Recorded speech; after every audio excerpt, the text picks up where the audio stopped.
Hello, welcome to another episode of the series about Camille Flammarion.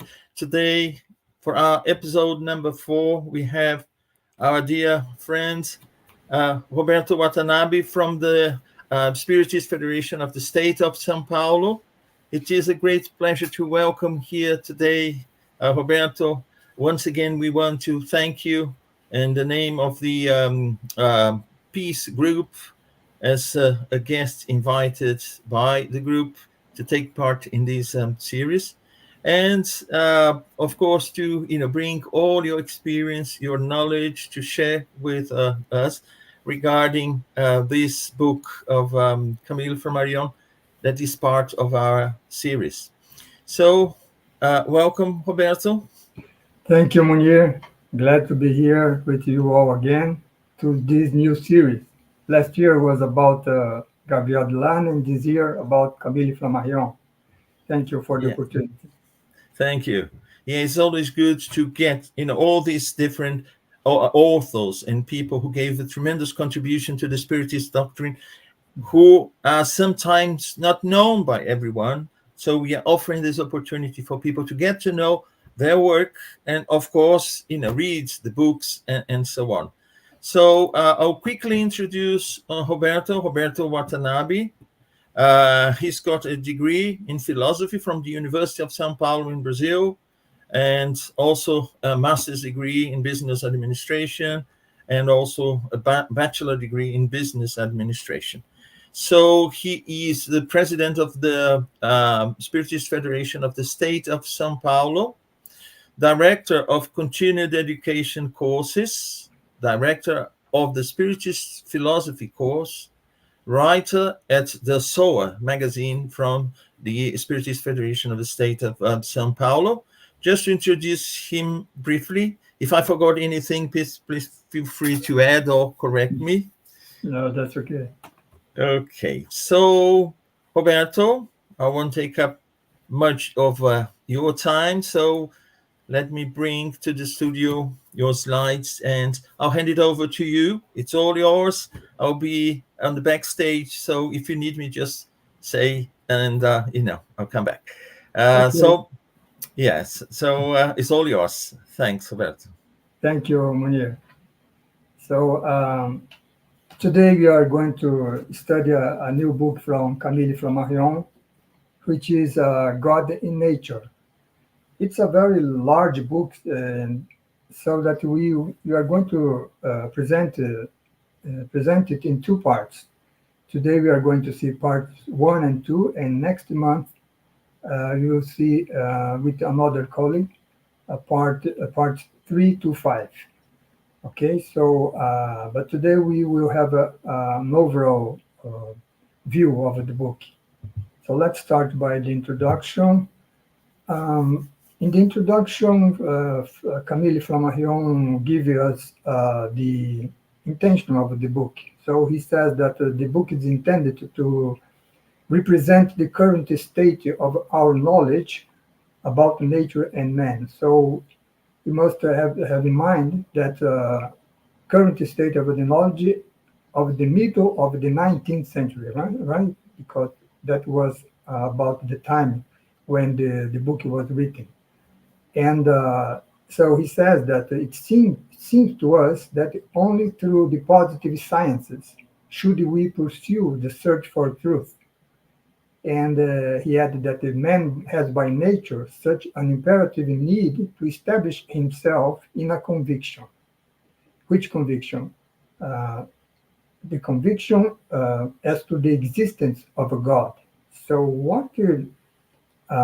first of all, we must remember, you have already seen that Flammarion was a man of science, right? Since he was an astronomer, and so his main objective in this book is to prove something which is transcendent to science, which is God, right? So he intended to prove the existence of a God, but not based on some dogmas, but on positive sciences, as the scientist that he was, right? So that is he's a very interesting approach to this subject, right? Because normally we have the existence of a God proved throughout the centuries, either by religion, theologians, or by philosophers.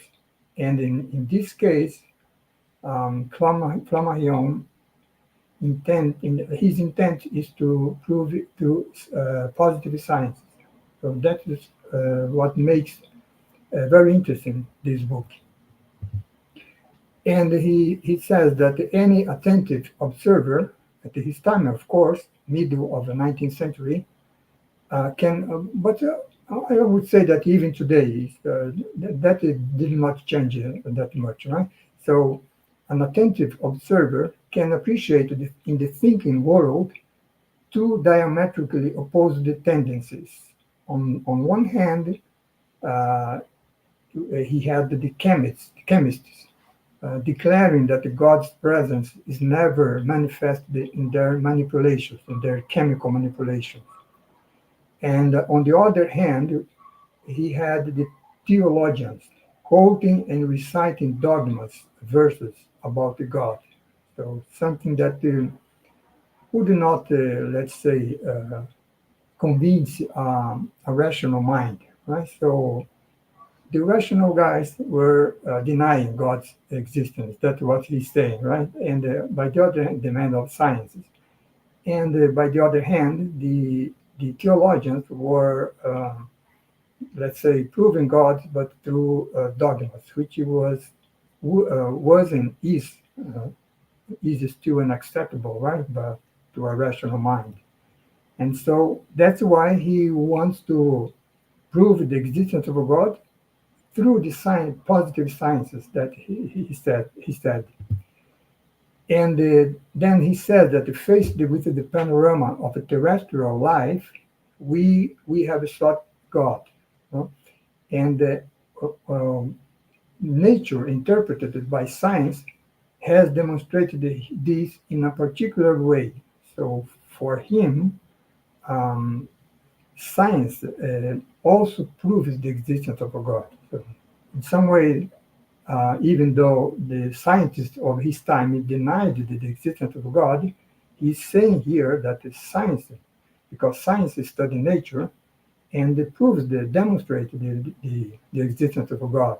Why? Because God is in nature through the laws, the God that govern, right? All nature, all the phenomena of the nature. So.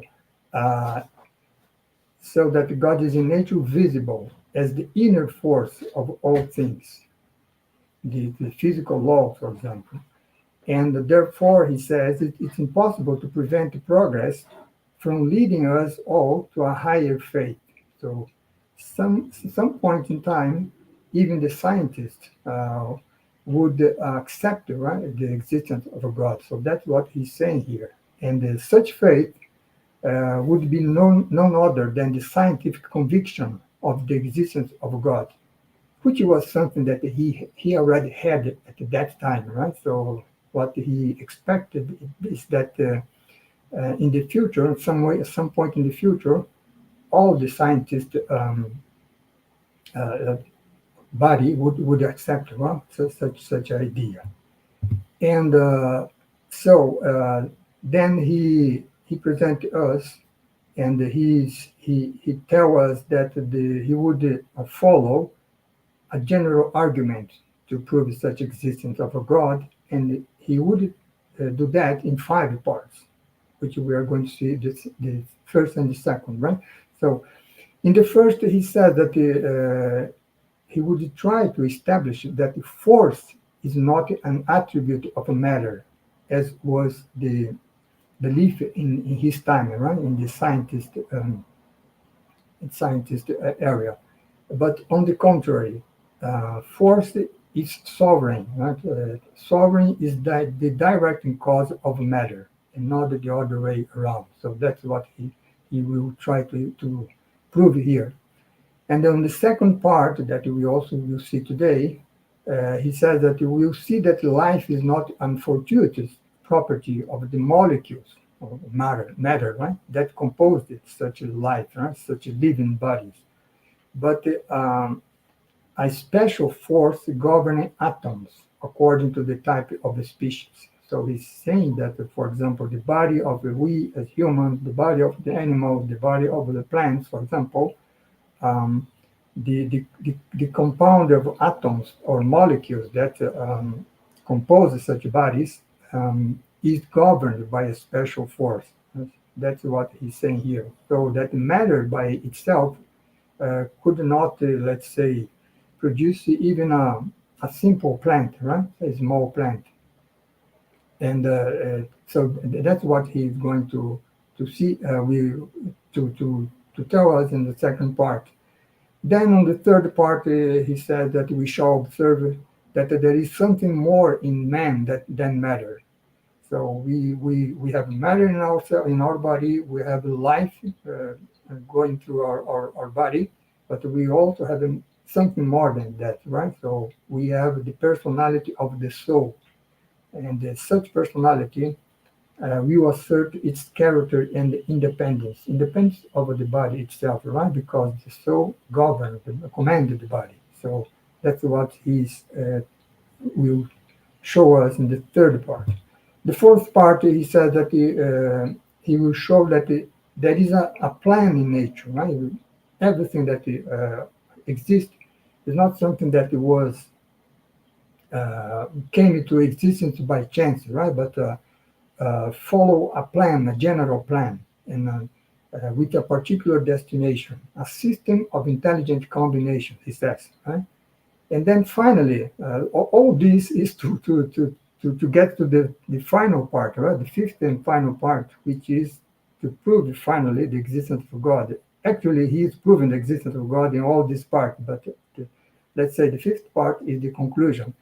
And he said that the fifth part will place us the most favorable scientific position, in the most favorable scientific position for judging the mysterious greatness of the Supreme Being, which is God, and the unquestionable blindness of those who close their eyes to convince themselves that God does not exist, right? Because He does exist, right? So that would be the, the, the conclusion of his book, right? So these last three parts we are going to see next month, right? With our friend Carol.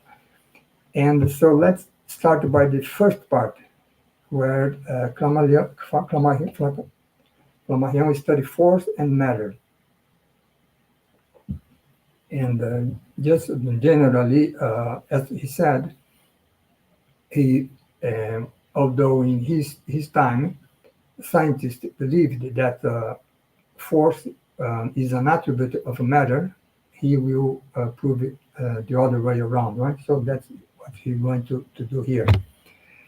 And then he posed us in the problem, right? He said that the century that he were living, middle of 19th century, was was already described with indelible characters in the pages of history, because the 19th century and the end of the 18th century was the time of the scientific revolution, right? So Flammarion, like Kardec, was living such a very interesting time, right?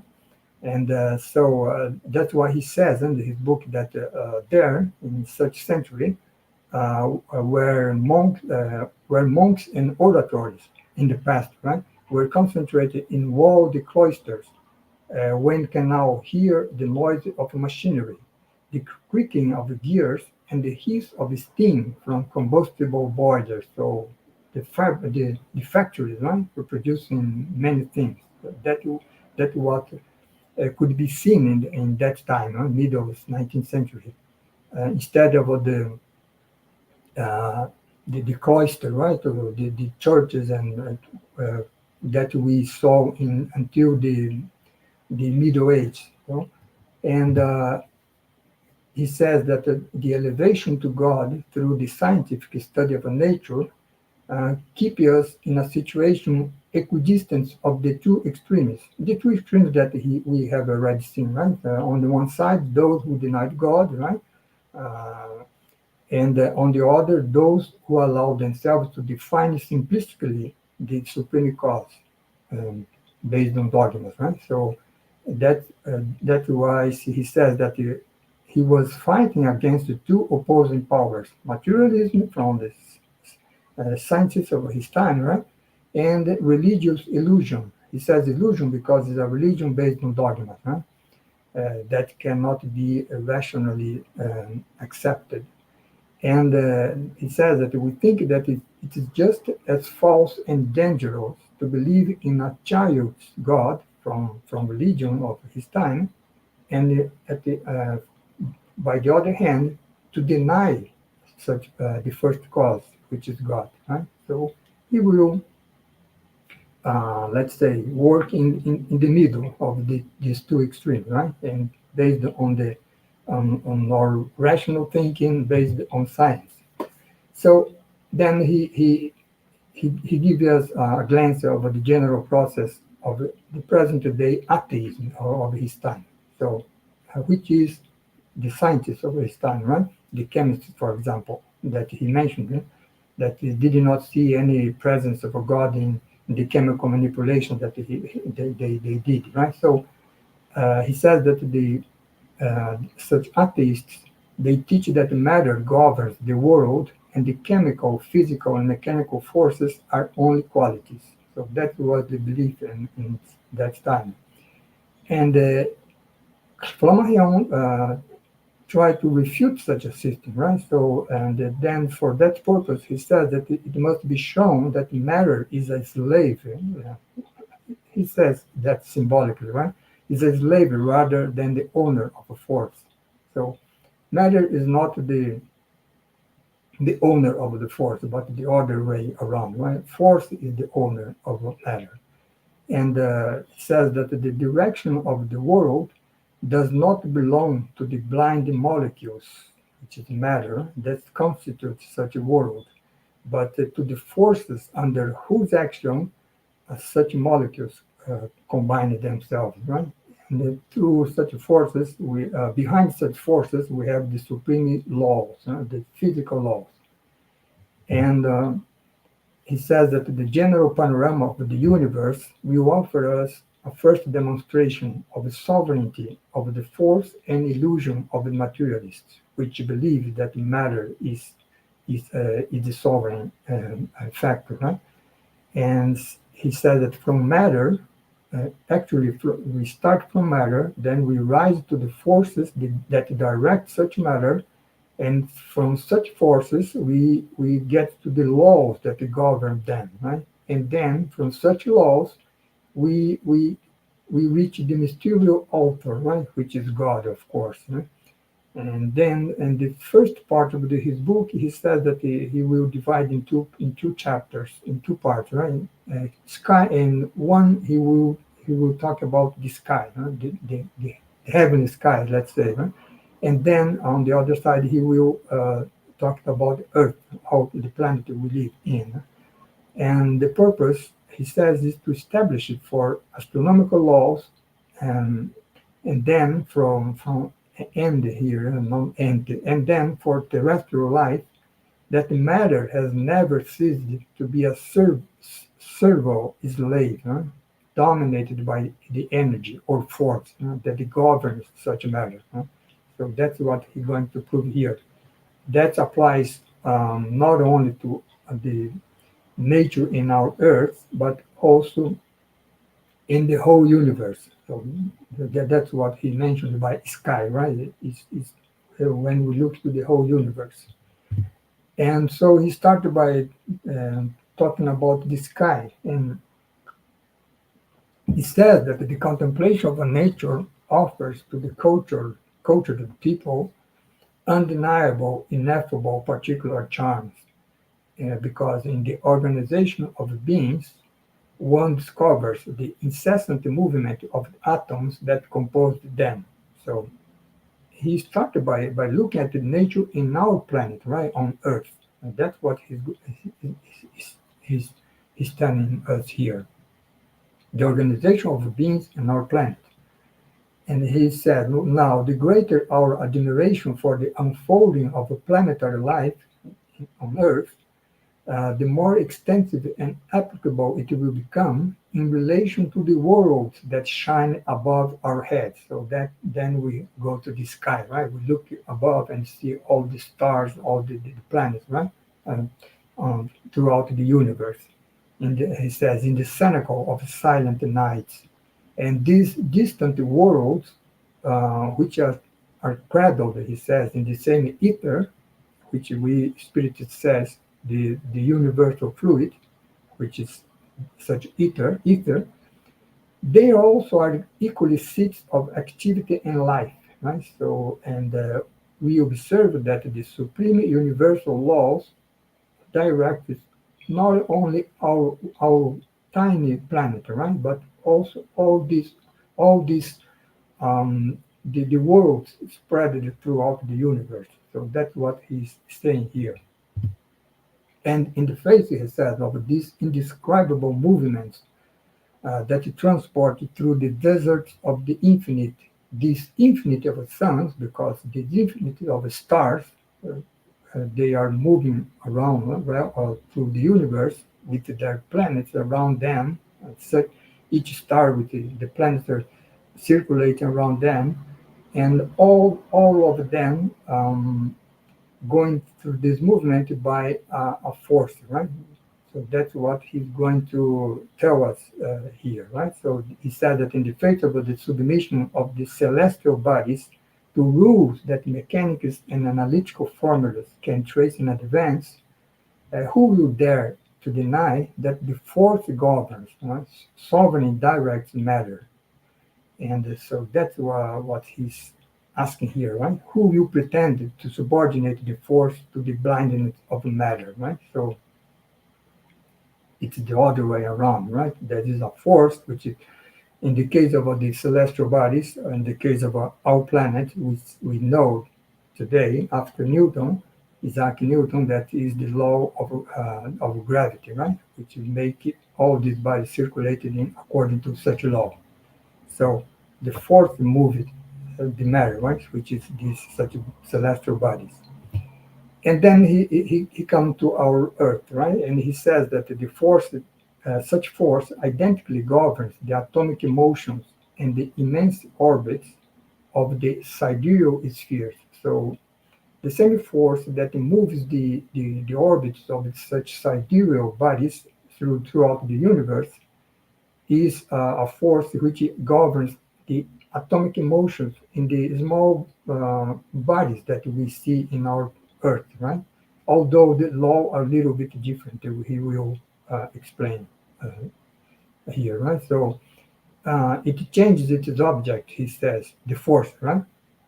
Changes its name, because the force that governs the atomic motions is we call it cohesion. Right? So at his time was known as cohesion, and the the force that move the celestial bodies and even the Earth around our sun, we call gravitation. So it's well, different manifestation of the same force. Right? Science today are still looking for the unique force, right? That is on the base of the four general forces, right? Gravitation, electromechanical, weak force, strong force, and so on and so forth, right? So, but it's only one force, and such force obeys general law, and such laws has an author, which is God. So that's why here he is already proving the existence of God indirectly. And the laws of nature, he says, govern the movement of atoms in living beings, but also the movement of atoms in inorganic ones, right? So a stone, for example, a rock is an inorganic body, and a plant or a human body or animal body is a living being. So And the same molecules pass successively from mineral to vegetable and animal, and then go back to vegetable to mineral. So incorporating itself into them, such molecule, according to the laws that organize all things. And so he asked again, right? But by what right then dare the deniers of the spirit declare the absolute materiality of the universe? Right? So what can matter do for itself without the force that sustains it? Right? And then he concluded, it is undeniable that then that matter is slave and force is sovereign. So see, he repeated this throughout his book, right? This part of the book. So let's go to the second part, because until now we have seen the movement of atoms in bodies, and even inorganic or organic bodies, right? So, but organic bodies have a difference compared to inorganic body, because organic body have a life, right? So that's the issue that he's going to go through this second part, which is titled is life. And then he started by talking about the circulation of matter, and he says that the world is enveloped in great unity. No element is isolated, neither in the present nor in history. So everything is integrated, right? And then he says that what caused this integration. So one important factor here is affinity and magnetism, right? He says affinity and magnetism marry in the mysteries of the mineral world. So what he mentioned here as affinity was a term that he was using in chemistry, right, at his time. Magnetism is from physics. And today we would say an electromagnetism force, right? And married as in the mystery of the mineral world and created all the bodies, right? The inorganic bodies. But then we have a plant which is not inorganic; it's organic. And then he said that the plant rises passionately into the light. Right? Any plant which is in the dark look for the light, right? Because that from light, the plant would have his conservation or his preservation, right? His life. And the earth turns its morning face to the sun, Flammarion said, right? And in the atmosphere, 1,000 ripples crisscross each other, waves, right? So we could imagine as electromagnetic waves, right? Crisscross each other, 1,000 varieties of forces combined. And the result of all this movement is life. So then we have life, right? And life, quite truly, he says, is the great attraction of nature. The life of all terrestrial beings, men, animals, and plants, is one and is subjected to the same system, having the air as its environment and the soil as its base, you know, for all of us, men, animals, and plants. And this such universal life is nothing but a constant exchange of matter, right? Because our body itself is changing matter, right? All the time. We usually say that our body renovates itself for about every 7 years, more or less, right? So matter is constantly exchanging in our body and all the other organic bodies. And the purely materialistic hypothesis of life does not explain growth nor life, nor decay, senescence, and death. And he said that to be for there to be balance, for there to be organization in the agency of the molecules, there needs to be direction. But he asks, how can we conceive of steering without a motive power? Right? So, without admitting an organic, typical, vital force, which is the force which directs the composition of organic bodies, how can we explain the construction of the body? Right? So that's what he's asking here. And he said that nowhere did the most rudimentary plant or the tiniest animal arise from the concurrence of chemical affinities. So we know that in a chemical laboratory, a simple plant cannot be built, right? Because a plant is not only a composition of atoms or molecules, but there is something more there, which is such a vital force, right? And that the chemist cannot manipulate. And so that's why he said that no matter how progress organic chemistry makes, it will always be held back by the impossibility of originating the vital force, which it does not possess. So, and then they cannot build any living body, right? And so it does clearly demonstrated, Flammarion says, that the circulation of matter takes place only under the direction of an intelligent force.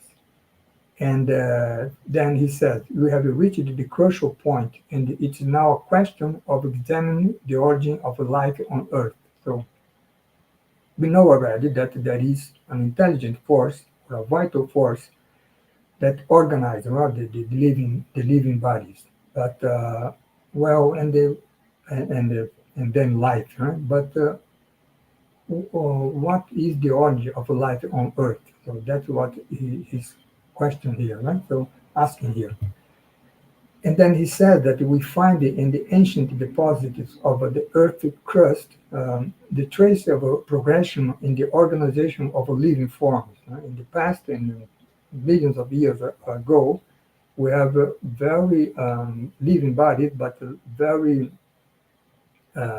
let's say, imperfect forms, right? So that was being refined through time. And that's why he says that there is a kind of a succession of uninterrupted transmission of vital force between individuals. For example, when we are born, we have a vital force transmitted from our parents to ourselves, right? And then we also transmit such a vital force from ourselves to our children, right? So that's what he's saying here. And that also happens in all the species, animal species, or even the vegetable species. And such a transmission of force forms in space and time a chain of which each species is composed. And whether from the point of view of circulation in the matter of living beings, he says, or from the point of view of the origin and perpetuity of life, he says, life is constituted by a unique and central force, which disposes matter, right? So that can be organized according to a plan. The issue that he will treat on the fourth part, plan, general plan, of which the individual must be the physical expression, as we ourselves, right, as individuals, as a physical expression of the human species, right? So, and then he proves that life had a beginning on our planet and started by more imperfect forms of bodies, and then that was um, refined perfectly through time, and then we have the bodies of today, right? So, but all these are commanded by a force, by a central force, he said, right? Which was transmitted from one generation to the other, and so on and so forth, right? So that central force or vital force is what causes the matter to organize inorganic bodies, and not matter by itself alone uh, do that, right? That matter couldn't never do that by itself. So we are in need of such a, let's say, physical force or physical laws to command the organization of the inorganic bodies, in our Earth and also in the universe. And we need a kind of a vital force or central force to organize matter um, in the organic and the living beings, right? Which is in our case, we said, for example, that we, for example, as human beings, we are a spirit, an immortal spirit, and we have this physical body that we have today. We incarnate people, of course, and then between we as spirit, as this as a spiritual being and this physical body, we have an intermediary body, right? Which is we call in the spiritism the perispirit, right? The spiritual body. And we know through spiritism that such a spiritual body is the element that commands the construction of our physical body. So that the physical body that we have, which is such a composition of the atoms and molecules, are such organization is commanded by our spiritual body, by our perispirit, right? So it is, we say that the, the, the spiritual body form our physical body. So that's here we can have an idea, right, of what is such a central force or vital force that Flammarion mentioned in his book. Right? A vital force is also, we say, or vital fluid, or is such energy of life which circulated in our body, circulating in our body. Right? So we also utilize such an expression to refer to this reality in ourselves, right? But now in the what from a young is telling us here is something more general, right? Is the force that organizes all the living bodies. So that is the first and second part, right, of the book. And then in the conclusion, we will have an overview of the third to five parts, right? So in the third part, Flammarion will be talking about the soul because he started by the inorganic bodies, then to the organic bodies, which gives where we come to life, to living bodies, and then he said that well, beyond such living bodies, there is something more, right? Which is the soul. So that's why we've seen the third part. He says that man is not only a compound of organic matter, right? So, and determination, which is our attribute, right, of the spirit. Determination, perseverance, courage, virtue, faith, they are not the attributes of some chemical cerebral composition, right? From our cell, from our brain, right? But there are attributes of the soul, which is something that is beyond such organic composition, which is our body, right?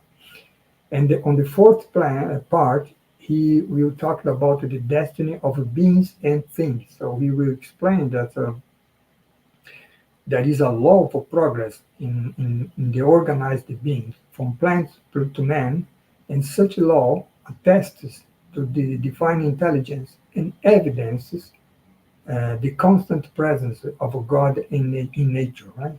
Through his laws, and never leading to the denial of a great power, the power of a God. Right? So he says that all the organized beings that they exist in the universe, they have a goal, right? So they were created for achieving some goal, which in our case as human beings, we learn in the Spiritism that is perfection, right?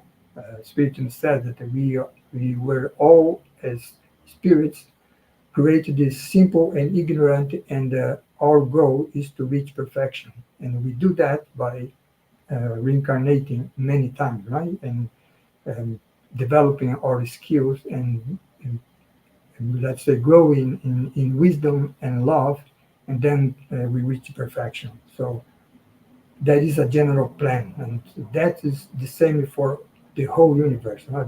All the things that exist in the universe, right? And the animal, for example, they also have a purpose, right? An animal the soul of an animal will not be just a soul of an animal forever, right? That soul also progresses, right, through time. So that's what um, Flammarion is talking about in this part. So all of this, of course, to conclude on the fifth part, right? Because such a general plan, of course, is the plan of God, right? So that's why he says in the fifth part that our God in nature remains unassailable, intrinsic and universal force, right?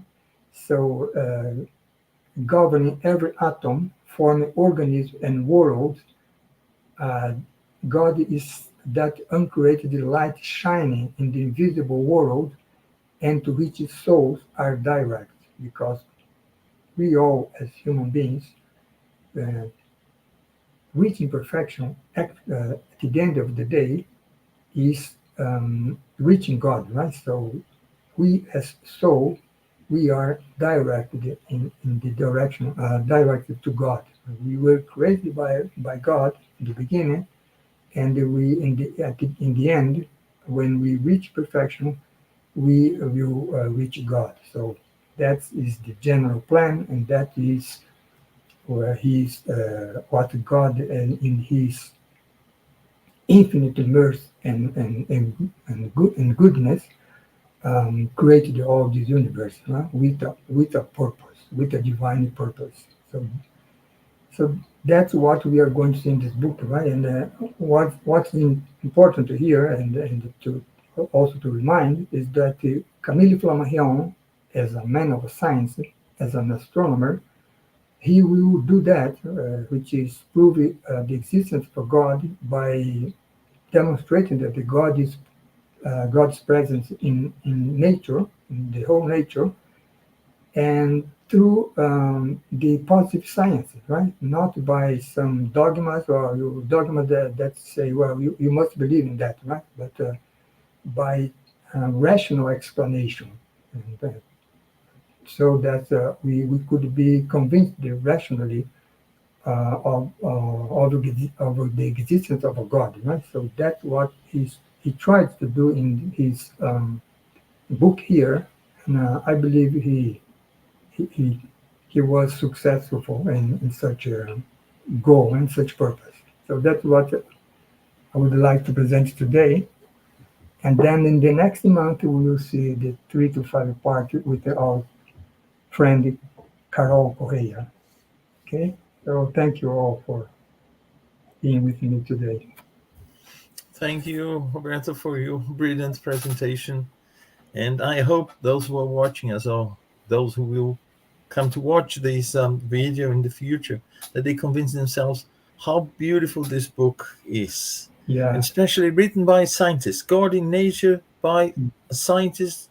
His approach is always of science, Mm, but he's got a background, yeah. from spiritism that gives him special lenses to look at nature and see, the divine presence, divine footprints everywhere. They are everywhere because Yeah. we are the creation, not just as spirits, immortal spirits that we are, Mm, but also our physical body and all the nature that we find around us. yeah. God is everywhere through the laws, through the beauty of creation.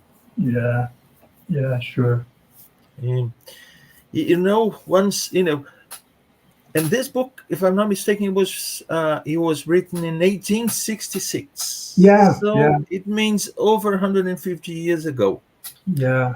And he has this perception in those days, where they were still trying to solve in the area of physics and mathematics and things that today they say, oh, we've moved so far from those difficulties that science had, or the challenges that science had. And the turn of the century, from the 19th to the 20th century, brought so many new theories and so on. So we have expanded so much in that. And today, we have all these spacecrafts searching for life everywhere. Mm, And mm, what we understand as life, yeah. basically from the physical point of view, of course, because the Mm. spirits, they tell us, that there's life everywhere. Yeah. But from the material point of view, and it's really amazing to see. And to when we study astrobiology, that Mm. then we understand the formation of the universe according to what scientists understand today, the formation of our physical body. It's so beautiful. I Well, remember once watching the formation of the physical body, mm. since the combination of molecules to form the DNA. The Mm. DNA is is a mold that Mm. replicates and perfects itself as it Yeah. moves along.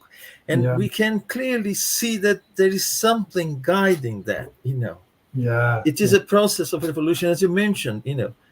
The body evolves, but the spirit also evolves. The perispirit also evolves. Yeah. So the perispirit of first human forms was Mm. different from the perispirit of us today. Mm. Mm. And ours will be different when we reach other levels of evolution in spiritual terms. Yeah. And we also see the combination between the material side and the spiritual side. So the perispirit being compatible and guiding the development of the physical body. For Yeah. us, it's so clear, that so beautiful. And, your presentation was wonderful in bringing, certain aspects of the book, which I consider very important. Yeah, the spiritual body commanding the formation of the physical body, but the spiritual body by itself being commanded by the spirit, right? So Yes, and evolving, all this evolving, all we this involved, see, yeah, yeah, yeah, all this evolving together yeah, is really, really beautiful. yeah, And it is, what amazes me is Camille Flammarion had this perception over 150 years ago. And when we see the level that our material sciences were in those days, we say, wow, he was seeing into the future. He was yeah, much ahead of his time. And that's yeah, why his contribution to spiritism is so important, because he sees what scientists see, but with different lenses, because he sees beyond, not just the material aspects yeah. of the physical world. And here, you would say that well, the situation of Flammarion's time it concerned the scientists, right? Which they had this very materialist view, right, of the reality. Uh, it seems that that did not change much, right, since that time until today. I don't know, except some spiritual scientists like you, for example, right? But I mean, in general, right, the majority of the scientist community, are Yeah. they getting close to these such ideas of something beyond matter? Well, at least force they are accepted today, right? Which Yeah. govern matter. Yeah. That is Yeah. already accepted. But I mean, Yeah. the existence of God, for example, right? So I believe that that is something that we they still must reach, you know. Yeah. In my perception, Roberto, Mm. first, that old idea of God still prevails. People when talk about God, they see the old man. We all grew up thinking that was, God, the Mm. old man, and Mm. so on. So first, the idea of God is evolving. Some Mm. people perhaps they even believe in God, but not that God, Yeah. another God, which Mm. is the God that the spiritism tells about. Mm. This force, this supreme intelligence, Mm. commanding everything, and whose footprint is everywhere, Mm. everywhere. And also scientists, they, on the one hand, in my perception, Mm. they have to stick to the scientific method Yeah. Right. to explain material things. But Yeah. to go beyond that, if you try to give your opinion about something you know very little, because you Mm. know a lot of this corner here, I Mm. think is not being scientist, Mm. because you talk about the things that you have investigated, you are convinced using the scientific methods. Mm. But these things, because God hasn't been reached so far by the scientific method. Mm. That Yeah. will come with time. We will develop the Mm. science that will get to the point where we say, yes, there Mm. is an invisible force commanding everything, that Mm. is everywhere, that Mm. is intelligent. But I think scientists may have their personal opinion about God, but Mm, they can't use their science to say that God does not exist. But I see that a lot. I see people who are very good in their areas trying to give their opinion in other areas that they know very little because they are good at one, such uh, biochemistry, for instance. No, God mm, doesn't exist because I know how the molecule of DNA works, mm, and I know the mutations, how they can happen, and so on and so forth. Well, you mm. cannot prove that God does not exist with your biochemistry. So you Yeah, can't say for sure that God does not exist if you yeah, can yeah, prove. yeah. This is the main problem. But I think that personally, scientists are Mm, changing. They are bringing to us the result of their scientific research, mm, but they are keeping that area apart because they don't feel, and again, I'm saying that the mm, serious ones, they mm, don't feel confident enough to mm, talk about because they mm, don't have the scientific elements to talk about. So there is the language they use to study the material world, and there is a language that perhaps most scientists don't have to talk mm, about the spirit world. mm. Yeah, I understand perfectly that scientists must restrict themselves to the scientific method, and through scientific method, you cannot prove God, right? Because a philosopher from the 18th century, which is Immanuel Kant, a German philosopher, Yeah. he used to say already that God is not something that the reason can prove. Reason, he said, not science. Philosophy also cannot prove it because God is not cannot be experienced as a phenomenon, right? So like a physical phenomenon. So and then we cannot prove it by materially speaking, right? But what is interesting, Munir, is that before such scientists from the 19th century, we had Newton, for example, that discovered such a magnificent law of gravity, and he believed in God, right? Yeah. Einstein, after those 19th century scientists, also talked about the God. Of course, he restricted to his scientific method, but he had his opinion about God, like you are saying, right? That you believe that many of them have similar opinion. But what strikes me is that such scientists of the 19th century, and Kardec had mentioned that, all the Delane and even Flammarion, is that, for example, scientists of the 19th century used to say that, for example, thought is a production of the brain. So that's very radical. No? That is Yeah. materialism, crude, a pure materialism. So that's something I believe it's something very radical. It is. And if you ask a serious neuroscientist today, he says, Yeah. no, it's not exactly like that. We Mm, can't explain. I have a friend, he's a neurosurgeon. And once I asked him, can you mm, explain how the brain works just knowing the anatomy and the physiology of the brain? He said, mm. no, we're miles away from that.